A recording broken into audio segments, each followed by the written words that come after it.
자, 핸드폰들을 다 끄십시오. 핸드폰 다 끄셨죠? 느낌이 오늘 벨이 울릴 것 같은 느낌이 들어가지고 핸드폰을 다 끄시고, 자, 어느덧 2009년도 한 달 31일이 훌쩍 지나갔습니다. 이제 금년도 11개월밖에 남겨놓지 않고 있습니다.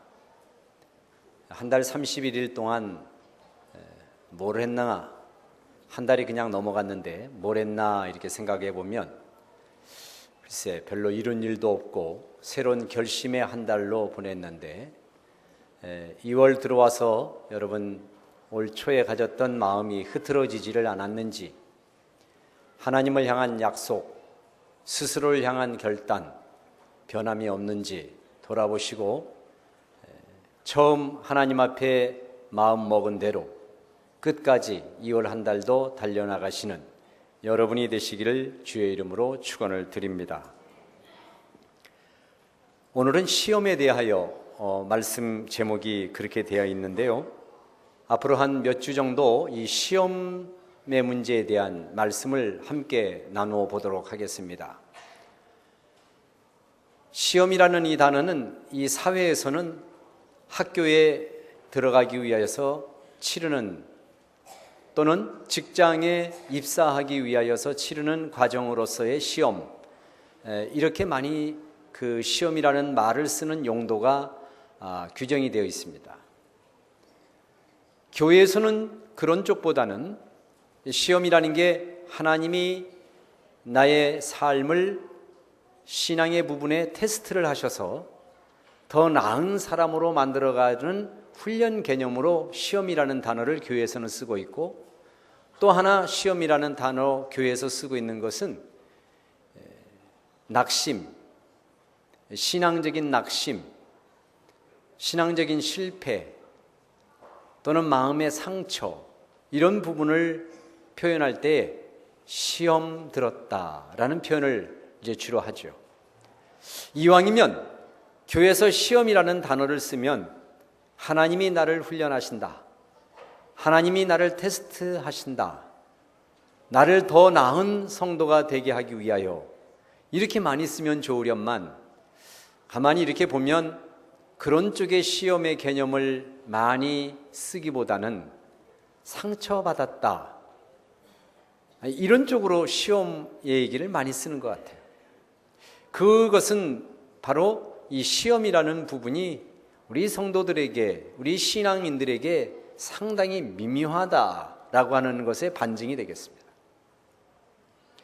예수님께서도 말씀하시기를 그의 가르쳐 주신 기도문을 보면 시험에 들게 하지 마옵시고 다만 악에서 구하옵소서, 이렇게 얘기하셨습니다. 너희들이 이렇게 기도하거라. 하늘에 계신 우리 아버지여, 이름이 거룩히 하옵시며 거룩하게 하옵시며, 이렇게 시작을 해서 그 마감하는 기도의 끝이 우리로 하여금 시험에 들지 말게 하옵시고, 얼마나 이 시험 드는 문제가 우리에게 중요하고 또 이것이 우리로 하여금 얼마나 힘들게 하는지 예수님이 기도문을 가르쳐 주시면서 너희들이 기도할 때에 이렇게 기도하라고 하신 내용 가운데 시험 들지 않도록 기도하라고 그렇게 말씀하셨을까? 그만큼 시험 든다는 것 자체가 우리에게 손해이고, 시험 드는 것은 곧 내 자신이 더욱더 하나님 앞에 진전되이 나가지 못하는 아주 치명적인 장애이기 때문에 시험 들지 말게 하옵시고 라는 기도문을 우리에게 가르쳐 주신 겁니다. 그만큼 이 시험 들었다는 말은 상당히 중요한 겁니다. 여러분들도 개개인 신앙생활 하시면서 소위 말하는 이 시험 들었다는 경험을 크든 작든 해보셨을 거예요. 그럴 때 여러분 어땠습니까? 그 시험 들었다는 경험을 남 일이 아니라 나 개인의 일로 경험되어졌을 때 얼마나 속상했습니까? 얼마나 화가 났습니까? 그 마음을 경험할 때에 얼마나 속상했느냐. 아니, 내가 이렇게 시험 들었어? 이렇게 섭섭할 수가 있나? 이렇게 화날 수가 있나? 그래서 시험 들은 많은 사람들이 나름대로 고통스러운 시간들을 보내는 것을 여러분들도 경험하셨고 아마 앞으로도 계속 있을 거예요. 그런데 성경은 우리에게 시험 들지 않기를 기도해라. 시험 드는 것은 그저 내가 준비하지 않고 이렇게 생활하다가 어느 날 갑자기 찾아오면 어쩔 수 없지 이런 게 아니고 미리미리 시험 들지 않기를 위하여서 자기 자신을 돌아보고 자기 자신을 견고히 해라. 너의 삶에 파수꾼을 세워라.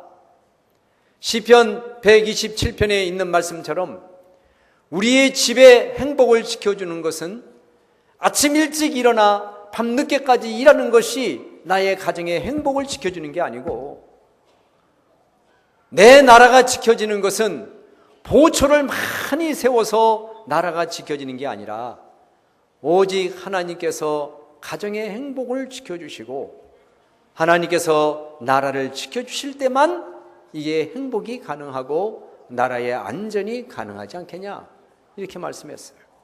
그 말씀을 이 시험과 관계돼서 우리가 한번 대유를 해보면은 내 마음을 지키는 파수꾼을 하나님으로 삼아라. 하나님께서 너의 마음을 쉽게 깨지고 쉽게 금가고 쉽게 부서져 버리는 내 마음을 지키는 파수꾼으로 하나님을 삼고 내 자신이 마음을 지키는 일에 전력을 다해라, 이런 말씀이 되겠습니다. 자, 그러면 오늘은 인간이 시험을 받을 수밖에 없는 이 연약한 모습을 한번 살펴보도록 하겠어요. 대개 우리가 어떤 부분에서 어떤 모습으로 시험을 받을 때에 경험을 하게 되는지. 인간은 실패합니다. 어떤 의미에서 실패를 통해서 성장한다고 해도 과언이 아닙니다. 실패는 참 고통스럽고 견딜 수 없이 힘든 것이지만, 그러나 먼 훗날 실패를 딛고 일어서는 사람에게는 놀라운 하나님의 성공이 보장되어 있죠.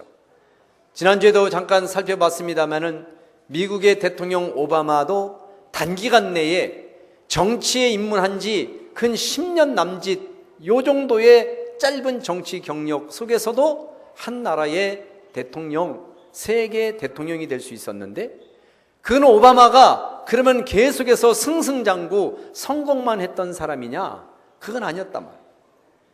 자기의 출생의 불우한 환경, 사람들의 질시와 또 흑인으로서 태어난 것에 대한 제한적인 그런 환경에서 그는 많은 따돌림을 당하고 정치에 입문해서도 그는 실패를 경험한 그런 사람입니다. 승승장구한 사람이 아니에요. 그러나 그런 환경이나 그런 실패의 경험을 그냥 고통과 아픔과 그것을 세상에 대해서 사회에 대한 불평과 불만과 한으로 품지 않고 그것을 극복하기 위해서 그는 부단히 노력했고, 결국 그 실패가 오바마라는 사람이 대통령으로 서게 하는 하나의 중요한 밑거름이 되었던 것을 보게 됩니다. 신앙의 실패도 마찬가지입니다. 이 시험 들었다고 하는 부분도 어떤 의미에서는 더 나은 신앙 성장을 위한 하나의 밑거름으로 활용할 수도 있고, 아니면 이 시험 든 것 때문에 평생 자기의 인생을 망치고 살아갈 수도 있다는 사실을 우리가 생각해 본다면, 우리가 어떤 부분에서 이 시험을 주로 많이 당하는지를 살펴보는 것은 의미 있다고 말씀을 드릴 수가 있겠습니다. 인간은 다 약하고 또 실패합니다. 성경이 말하는 실패의 근본적인 이유는 뭐냐면 인간 본성 자체가 불완전하기 때문이다 라고 얘기하고 있습니다. 사람은 그 자체로 불완전하기 때문에 아무리 일상생활, 일생을 통해서 학습을 받는다 하더라도 그 학습받은 것이 불완전한 그 사람의 마음을 완전하게 만들지는 못한다고 성경은 얘기하고 있습니다. 그래서 성경은 이 세상의 영웅호걸이든지 잘 배우고 훌륭한 그런 교육을 받은 사람이든지 아니면 넉넉한 불우한 환경이 아니라 넉넉한 재물을 가진 그런 환경 속에서 자라든지 간에 그 사람 자체는 불완전하다고 이미 선언을 하고 있습니다. 우리는 불완전하다, 이걸 우리가 받아들일 줄 알아야 된다. 나는 불완전한 사람이다. 자, 어떤 부분에서 우리가 불완전할까요? 첫 번째, 우리 사람은 생각이 부족합니다. 생각이 부족해요. 내 생각이 맞는 것 같지만 혼자 있을 때는 맞아, 이렇게 하면 돼. 아주 이거보다 더 나은 생각이 없고, 야, 내가 생각해도 내 생각 정말 이거 잘 생각한 거다. 어떻게 이런 생각을 할 수 있을지? 하고 스스로 만족해 하지만 한 사안을 놓고 여러 사람들이 모여 앉은 그 자리에 딱 가보면 아, 내 생각이 얼마나 부족했고 내 생각이 얼마나 짧았는가라고 하는 것이 여실히 드러난다. 혼자 있을 때는 내가 생각한 것이 최고고 내가 꿈꾸는 것이 가장 이상적이라고 생각하지만 저마다 나름대로 다 생각을 모아서 보면 비교를 해보면 저 사람은 저 사람 나름대로의 생각이 있고 나는 나대로의 생각이 있음을 서로 인정하지 않을 수가 없기 때문에 그렇게 내 생각이 최고라고 하는 생각이 스스로 얼마나 부족하고 내 스스로가 불완전한 것을 드러내는 것인지가 나타난다. 또 우리는 행동도 부족합니다. 행동도 완벽하지는 못해요. 나같이만 생활해, 나같이만 믿음 생활해봐, 이렇게 항변하고 강변하고 다른 사람에 대해서 나를 그렇게 내세워도 어떤 때 하나님의 말씀을 들여다보고 있노라면 그렇게 생각했던 내 생각 자체가 여지없이 무너져가는 것을 우리가 경험한다. 나만큼만 해라고 하는 그 내 말의 입술의 이 말이 얼마나 하나님 앞에 유치하기 짝이 없고 부끄럽기 짝이 없는지 그때 하나님의 말씀 앞에서 내 행동을 들여다본단 말이에요. 행동이 완전하지 못하죠.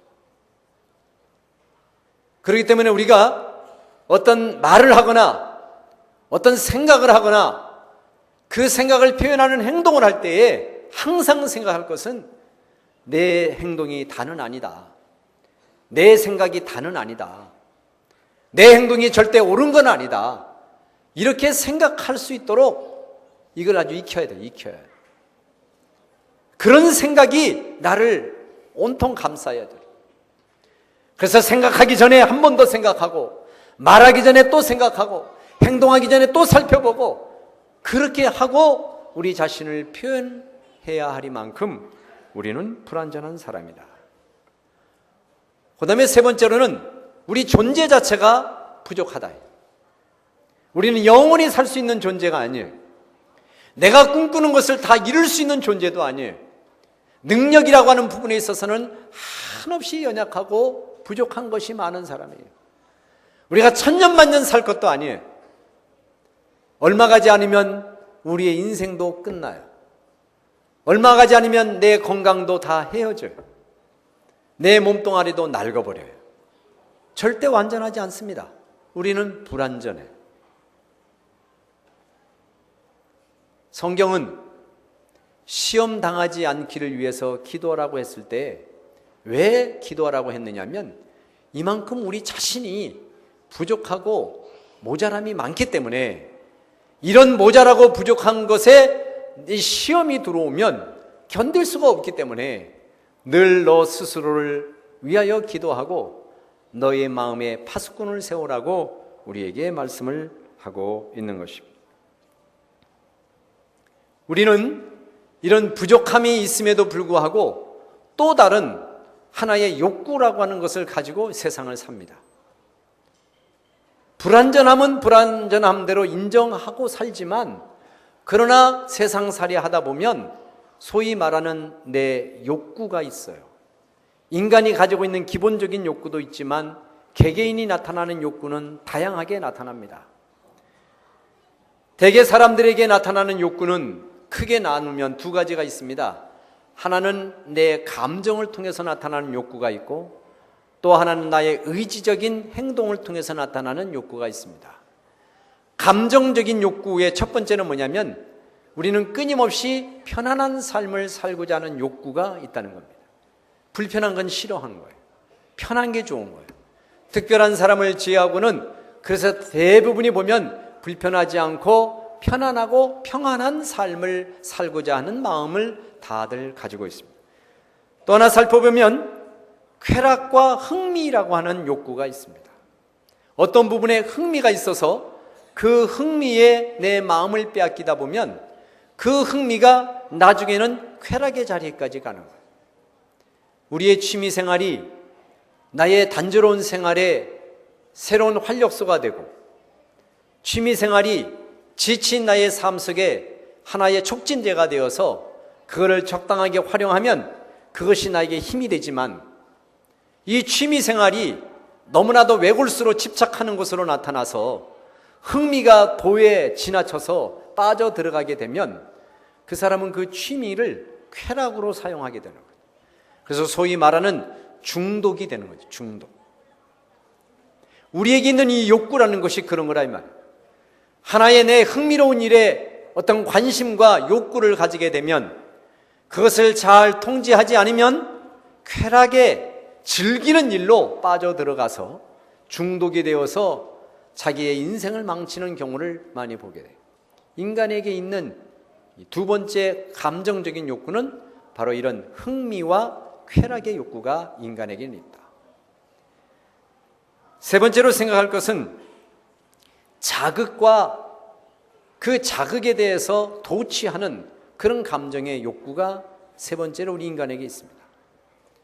우리는 뭔가 자극받기를 원합니다. 처음에는 약간의 자극을 받아도 흥분되고, 약간의 자극을 받아도 정신 차리게 되고, 약간의 자극을 받아도 기분이 좋지만, 그런 자극이 반복되다 보면 더 큰 자극에 대한 욕구가 생기는 거예요.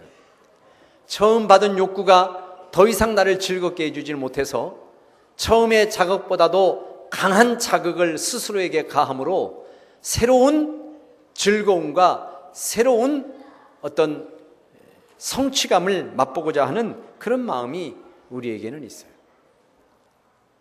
그러다 보니까 즐기는 모든 것들도 자극이 필요해요. 새로운 자극, 지금보다 정상적이지 않고 비정상적인 자극을 통해서라도 뭔가 만족해 보고자 하는 욕구를 우리 사람들은 가지고 있죠. 이번에 군포 여대생 실종 사건의 범인이 잡혔는데 취조를 해보니까 수많은 여자, 6, 7명의 여자를 그동안 짧은 2년 정도의 기간에 저질러 왔다는 거예요. 처음에는 조마조마하면서 범행을 했겠지만 횟수를 거듭할수록 마음이 담대해지고 약간의 죽일 때의 그 짜릿한 느낌, 그 자극으로는 만족하지를 못해서 더 극악무도하고 잔인한 방법으로 또 더욱 담대한 방법으로 범행을 저질러서 새로운 쾌감을 얻고자 하는 그런 욕구를 여실히 드러내고 있지 않습니까? 우리의 욕구 가운데 이런 자극과 도취되어지는 욕구, 이게 우리 인간에게는 있다. 그 다음에 네 번째로는 인정받고자 하고 명예를 얻고자 하는 욕구. 인정받는 것과 명예라고 하는 것은 동시에 같이 나타나는 것입니다. 남에게 끊임없이 인정받고자 하는 마음은 인간의 본성이에요. 그것이 없는 사람은 로봇과 다름이 없습니다. 사람은 누구나 인정받기를 원합니다. 그리고 인정받음으로써 자기의 명예감을 회복하고 그 명예감으로 자기의 존재의 가치를 인정받았다고 확증하게 되는 거예요. 그래서 끊임없이 인정받고자 하는 욕구가 우리 사람에게는 있습니다.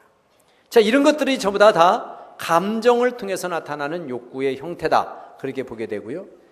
그 다음에 의지를 통해서 나타나는 그런 욕구를 한번 보겠습니다. 첫 번째로는 권력과 그 권력을 장악하고자 하는 정복이라고 하는 의미의 욕구가 있습니다. 끊임없이 권력을 지향하는 것이 인간이 가지고 있는 욕구다. 이 권력이라는 여기서의 의미는 단순한 정치하는 사람이 가지고 있는 나라에 대한 권세를 말하는 게 아니라 주도권을 말하는 거예요.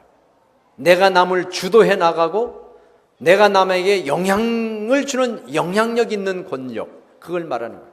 사람은 이렇게 공동생활을 하다 보면 항상 남에게 영향 주기를 원하고 또 내가 어떤 일을 주도하기를 원하는 그런 욕구들이 있다는 거예요.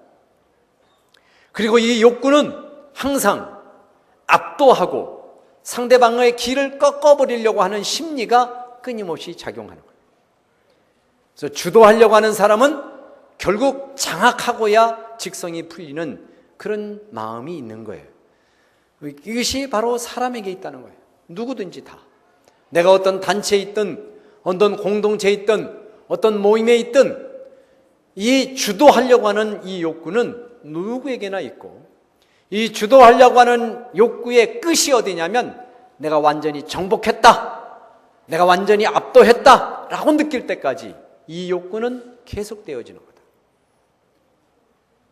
그 다음에 의지적인 욕구 가운데 두 번째는 뭐냐면은 지위와 지위에 대한 성취하고자 하는 욕구.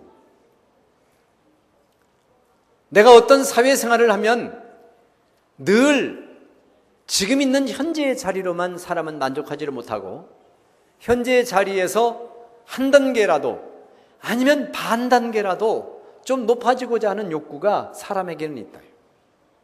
회사에 입사를 해서 적당한 기간이 지나서 내가 승진되지 않으면 그거 자체가 스트레스가 되는 거예요. 그것이 내 스스로가 내가 승진할 만한데 라고 생각되면 더 스트레스를 받는 거예요. 아직 나는 그럴 때가 아니야. 나는 아직도 부족한데 이렇게 생각하는 사람에게는 이런 욕구는 없는 법이에요. 그러나 내 스스로가 나는 됐는데, 나는 그만큼 내가 땀 흘린 게 얼만데, 내가 이 회사에서 공헌한 바가 어딘데, 이렇게 생각하면 생각할수록 지위에 대한 욕구는 서서히 일어나기를 시작하고, 그 지위에 대한 욕구와 내가 바라보고자 하는 지위를 꼭 달성해야 되겠다는 그런 성취의 욕구가 우리 인간의 마음속에 있다. 교회 안에도 이런 것은 많이 있는 것 같아요. 우리가 해마다 연말이면 가장 마음 쓰고 근심하게 하고 좀 신중하게 하려고 하는 부분이 소위 말하는 직분의 문제입니다. 직분의 문제. 이것 때문에 아주 힘들어요. 정말 힘들어요. 해마다 힘듭니다. 해마다.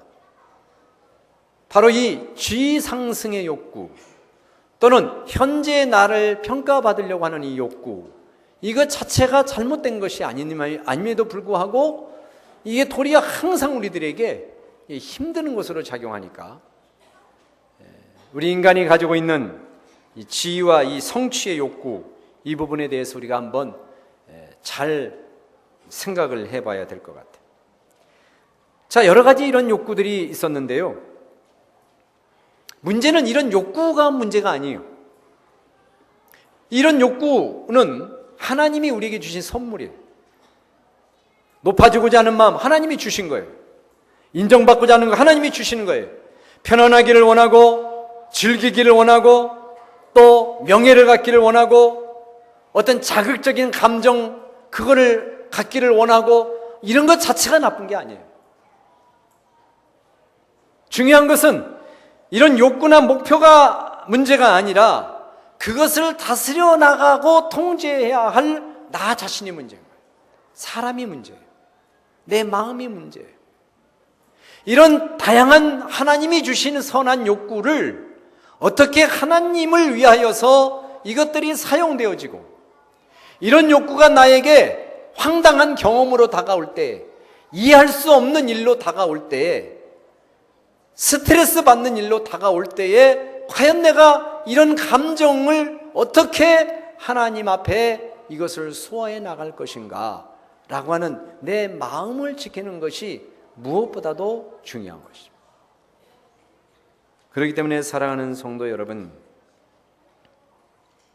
성경이 말한 대로 이런 하나님이 주신 이 모든 것들을 시험에 들 수 있는 환경을 도리어 하나님께 영광을 돌릴 수 있는 환경으로 올려드릴 수 있단다면, 너희는 먼저 그의 나라와 그의 의를 구하라 라고 말씀하신 대로 내가 가진 것으로 하나님께 영광을 돌리는 것으로만 온전히 사용되어질 수 있단다면, 그러면 문제는 없는 거예요. 그러면 어떤 의미에서 그에게 그것이 시험거리일 수 있지만 도리어 시험거리가 안 되고 서두에 말씀드린 대로 더 나은 나의 모습을 만들어 가기 위한 하나의 전환점이 되기도 하고 하나의 좋은 기회가 되기도 한다. 우리의 마음을 잘 다스리고 하나님 앞에서 우리의 마음을 분별하여 드릴 줄 안다면, 이런 부분에 우리가 훈련받는다면 이 시험이라고 하는 부분은 우리에게 더 이상 문제될 것이 없습니다. 하나님께서는 당신의 사랑하는 백성들이 잘 되기를 원하셔요. 성공하기를 원하고, 또 소유하는 것도 넉넉하기를 원하고, 영적으로도 풍성하기를 원하고, 물질적으로도 모든 것들을 다 이기고 세상을 정복해 나가기를 원하셔요. 창세기 1장에서 하나님께서 말씀하시기를 세상을 정복해라, 이것들을 정복해라, 이것들을 다스려라, 그렇게 말씀했어요. 그것들을 다 주도해 나가라. 하나님이 그렇게 하기를 원해요. 그렇게 잘 되기를 원해요. 성공하기를 원해요. 실패하기를 원하시지 않고 늘 이기기를 원하셔요. 믿으시기를 주의 이름으로 축원합니다. 하나님은 그걸 원하셔요. 그게 하나님의 본뜻입니다.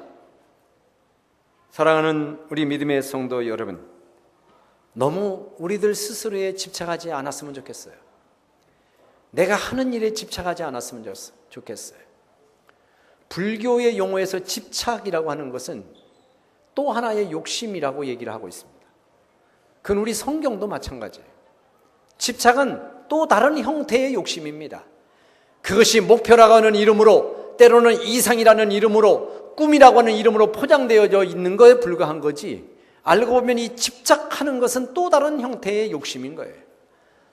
이런 집착해서부터, 무엇에 집착하는 것으로부터 놓여질 수 있다면 언제든지 주님께서 쓰시고자 한다고 할 때, 주님께서 쓰시겠다고 하더라 하니까 자기가 가지고 있는 소유를 아낌없이, 얼굴도 처음 보는 사람에게 아낌없이 주듯이, 내가 집착하고 있는 것에 집착이 아니라 주께서 쓰시겠다고 하면, 내 감정을 주님께서 쓰시겠다고 하면, 내 마음속에 즐거움을 주님께서 쓰시겠다고 하면, 내 마음속에 있는, 또는 내 환경 속에 있는 것들을 언제든지 주님께서 쓰시겠다고 하면 아낌없이 그저 선선히 내어줄 수 있는 마음을 우리가 가질 수 있단다면, 시험 들어 낙심한다는 것은 우리와 상관없는 말이 될 거예요.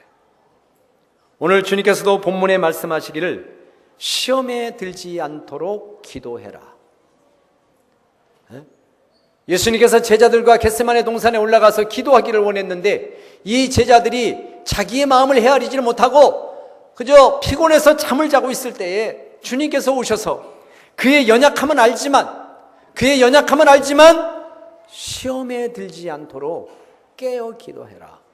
시험의 요소는 이 세상 사는 동안에는 제거할 수 없는 거예요. 시험에 들 수 있는 가능성은 여전히 있는 거예요. 내가 대단한 사람이 되어서 시험 이기는 게 아니에요.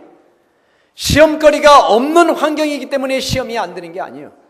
시험거리는 여전히 있어요.